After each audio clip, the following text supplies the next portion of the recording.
Republicans in general on this. And I was tweeting about this morning. We tweeted back and forth. Today is the 10-year anniversary of when Gabby Giffords was shot.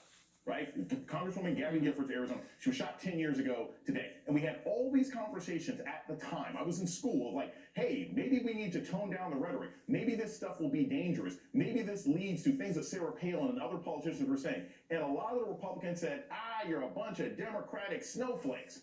Well, this is where it leads to. Right? It never leads to success. Sarah Palin has no career, right? It never leads to the most extreme people supporting you. Lindsey Graham, who I've always said is the Senate's version of Reek for Donald Trump. Lindsey Graham is being chased down the hallway by MAGA people. It's not helping him. Josh Hawley isn't going to get hot after this. So all they did is succeed in destroying this country, the fabric of this country, the safety of this country for political careers that will not exist. And if any of these guys are really about that life and really wanted to start some full revolution, okay, fine, but they're not. They're a bunch of feckless cowards who think that if they scream loud enough, they can intimidate people into a political future that no longer exists. Right. I mean, the reality is, Charlie, the only person who can do the Trump Act is Donald Trump.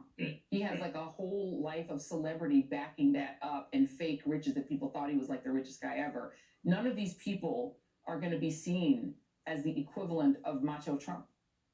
No, that's exactly right. And that's what made Josh Hawley such a complete phony, that he wanted to dress up as Donald Trump, that he thought that there was going to be Trumpism without Trump. So he pretended to be a fake populist. He pretended to have this attitude on Twitter. But it was all artificial, and it's all blown up in his face right now. And I'm glad that Jason mentioned that scene, that remarkable scene where Lindsey Graham, who has been, like I said, since you used it, he's been Donald Trump's fluffer for the last 4 years. He has been so loyal to Donald Trump. He has done absolutely everything. And yet, what's happening? He's walking through the airport, and people say, you're a traitor, you're audit the vote. And this is the fate. You can never be Donald Trump.